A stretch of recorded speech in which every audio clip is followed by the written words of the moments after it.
नमस्कार मित्र आणि मैत्रिणींनो, एकादशीच्या दिवशी भात का खात नाहीत आणि खाल्ल्याने काय होते या व्हिडिओमध्ये आपण संपूर्ण माहिती पाहणार आहोत.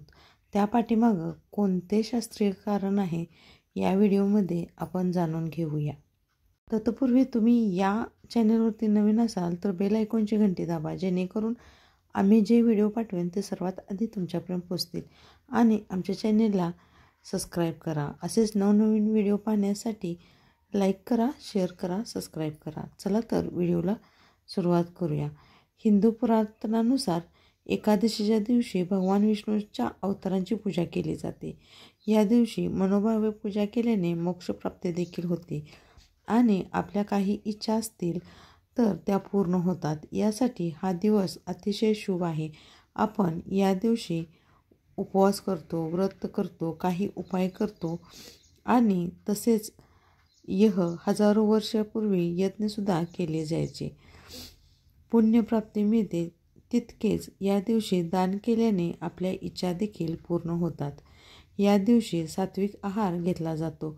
या दिवशी लसूण, कांदा, मांस, मटण, अंडी वर्ज्य करावेत. तसेच तांदळापासून बनवलेले पदार्थसुद्धा या दिवशी वर्ज्य करायला हवेत. आपण आधीपासून ऐकत आलोय की एकादशीच्या दिवशी तांदळाचे असे त्यापासून बनवलेले पदार्थ सेवन केले जात नाहीत.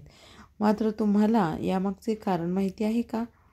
शास्त्रात तांदळाचा संबंध जलाशयाशी लावण्यात आलेला आहे. जलाशयाची तक्रार चंद्राशी असतो.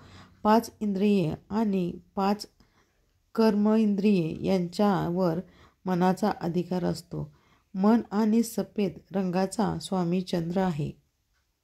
एकादशीच्या दिवशी शरीरात जलाची मात्रा जितकी कमी असेल तितकं व्रत सात्विक मानले जाते. तांदळात पाण्याची मात्र अधिक क्षमता असते.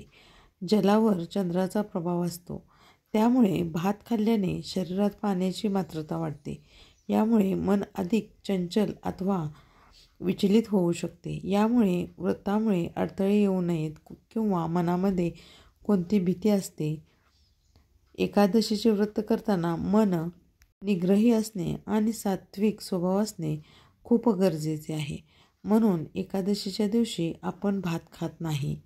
आणि पृथ्वीवरून दिसणारा चंद्र प्रकाशित भागाला चंद्रकला म्हणतात. शुक्ल प्रतिमेपासून चंद्र दर कलेने वाढत जातो आणि दिसत असतो. पौर्णिमेला त्याचा पूर्ण आकार होतो आणि पुढे अमावस्यापर्यंत क्रमाने तो लहान होतो. अमावस्येला चंद्राची अप्रतिमा बाजूला आपल्याकडे चंद्र दिसत नाही. आकाशातल्या रोहिणी नक्षत्र तारा चंद्रकला जितक्या जवळ असतो तितकाच आपल्याला चंद्र पत्नी मानले गेले आहे. चंद्राला प्रकाशाला चांदणे किंवा कोमोदी म्हणतात. चंद्र प्रकाशामध्ये कमळे फुलवतात आणि जातीने चंद्र विकसित कमळे कोमोदी म्हणतात. सर्वात विशेष म्हणजे भगवान शंकराच्या डोक्यावरती दागिना म्हणून शोभणारा हा चंद्र कलाचा चंद्र हा पृथ्वीपासून निर्माण झालेला आहे.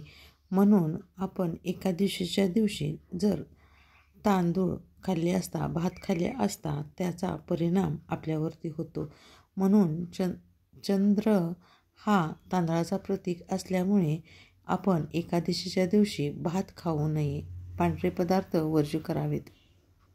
मित्र आणि मैत्रिणींनो, हा व्हिडिओ कसा वाटला कमेंटमध्ये नक्कीच सांगा आणि जास्तीत जास्त लोकांपर्यंत शेअर करा.